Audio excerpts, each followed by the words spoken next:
Hey guys, this is Yoda. So Blizzard recently made a change on the PTR where the mobs have more health relative to how much damage they do, and we're also playing at 678 instead, which is max eye level instead of heroic level gear.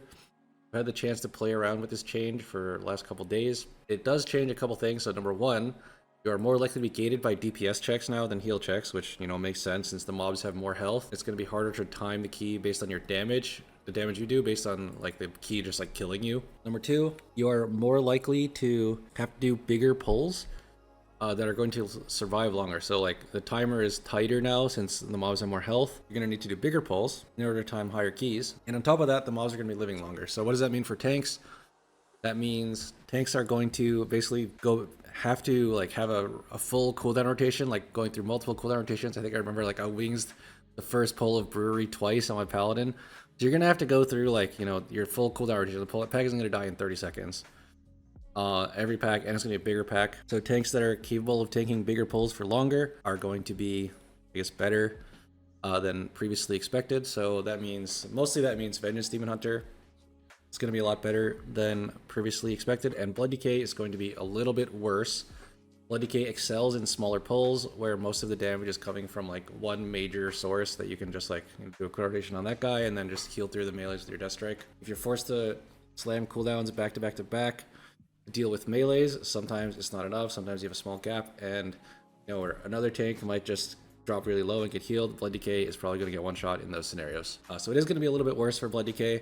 In my opinion, if you just want to hold W and do like your pug keys, lower keys, not keys that are not super high, you can just still go pack by pack. Blood Decay will be perfectly fine and even more useful on the bosses. So speaking of changes in the tank tier list, I have made some updates to my tier list. Keep in mind, this is a work in progress. We're on the PTR. The season is not coming out for like at least a month still.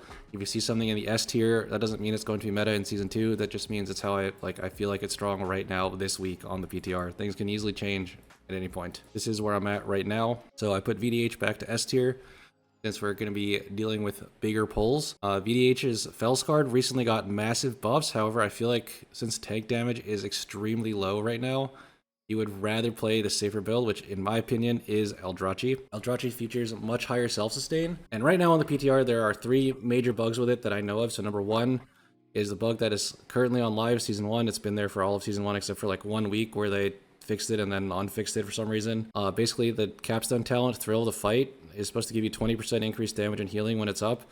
Instead, it's giving you 44%. It's applying twice. It's still on the PTR. No one knows if they plan to fix it anytime this year or maybe this expansion. Who knows? If they ever fix it, obviously it's going to be a massive nerf to Eldrachi. Maybe they'll give compensation buffs. Maybe not. Who knows? The other bug is new on the PTR. So Glaive Flurry, which is after you use your Reaver's Glaive, your Fracture is empowered to apply Reaver's Mark, and your Soul Cleave is empowered to do like multiple slashes. It's called Fury of the Eldrachi on details. Right now, that buff doesn't get consumed. So every Soul Cleave you do, just procs it. Fear of the Eldrachi is doing like maybe 2 to 3 times more damage than it's supposed to, which is probably roughly 10 to 20% damage increase for VDH. However, there is another bug, which is that Wounded Quarry. I don't know if this is a bug or it's just not in yet. Wounded Quarry is supposed to be applying 30% of all physical damage that you do to everything, to your main target, and it's just not doing that right now. So who knows? Eldrachi is in kind of a bug state. However, the self-healing, self-sustain, and its ability to tank big pulls definitely feels really good. So in my opinion, VDH is probably the best tank right now on the PTR. As far as the other tanks go, Paladin feels about the same. Some people were speculating that Paladin would scale really well with stats. However, after all the nerfs, it seems like Paladin is not scaling that well. In fact, all of the tanks' damage are kind of in the dumps. Like most of them, the good ones are doing like Season 1 Paladin damage.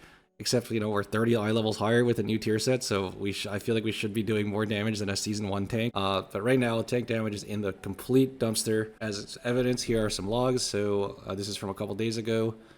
Look at Dark Flame Cleft. I'm playing Mistweaver. Dorky's playing Bear, and he's doing 27% of the top damage dealer. Here we have Floodgate. We have another person playing tank. This is Shun Henry. He's doing less than a third of the top damage dealer. If we go to the Rookery, I think this is my DK. Yeah, I'm doing barely over a third of the top damage dealer. Can go to this Meadery. I don't remember who was playing in this one. Okay, we have Shun's tank again. I'm playing Mistweaver, and he's doing less than a third of the top damage dealer. So even the high damage tanks are basically doing like pathetically low damage, including Paladin. So two of Paladin's main strengths that it has in Season 1 are gone. One is the damage. The damage just looks like, another one of those tanks that is doing pathetically low damage, but it's not as pathetically low as Bear, but, it's still pathetically low compared to a DPS. And the number 2 strength they had was a lot of their self-sustained has been removed. So number 1, Tempered in Battle got removed. Obviously, that was in the nerfs.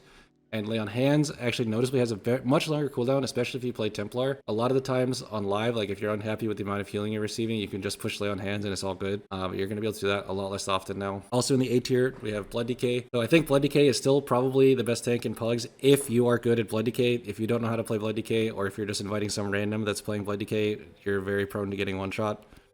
But if you're really good at playing Blood Decay, it is probably one of the best tank in Pugs, especially on PTR. You require no external healing compared to a Paladin, which actually needs to be healed a lot. And you also have very good control for a lot of packs and even some bosses that spawn ads. For instance, the second boss of Motherlode now has ads that fixate. This fight is like undoable for a lot of groups unless you have a Blood Decay, which is basically controlling the ads solo. As for the other tanks, so we already saw Bear. Pretty good self-sustain, but pathetically low damage, even worse than the other pathetically low damage tanks. And then there's also Warrior, which is kind of on the same level as Bear damage-wise, and also requires healing. Then there's Brew, which like can heal itself a little bit, but still requires healing, but isn't as tanky as Warrior, in my opinion. So I put them all in the B tier. So as far as non-tanks go, mostly the tier list is unchanged. I've just had the chance to play with a few more DPS. So I've got Enhanced BM and Aug Evoker in S tier.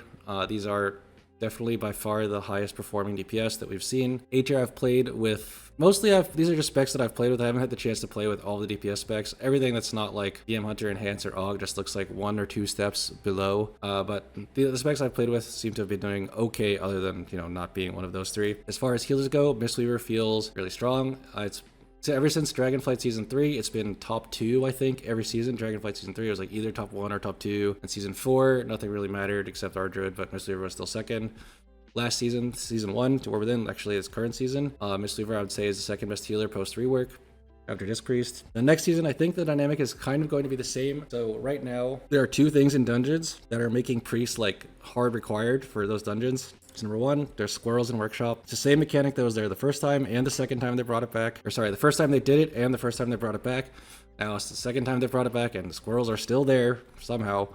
If you MC a Tinkerer, you can just summon a squirrel and just add 2 DPS to your group. So you're basically 6-manning the dungeon, or 7-manning, I guess.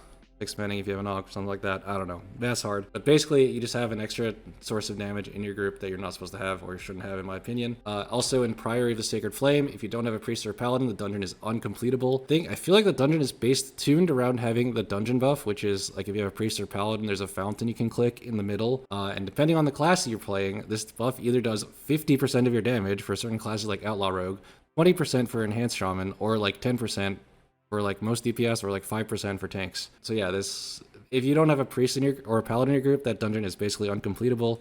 Surely that changes. I'm not sure if Workshop is going to change, because it's now been 2 seasons that dungeon is just fully dominated by squirrels, and I don't know if they're going to change it for the 3rd season. Who knows? If those things both get changed, then I think Priest may not be as required as it looks. And maybe Mistweaver can finally take over, but who knows. As far as the other healers, they are kind of just too bugged to be able to tell. Prez Evoker didn't really get massive changes, so it's kind of just where it was. If you're good at Prez Evoker, then you can heal the dungeons. And if you're not good, then it's going to be really hard.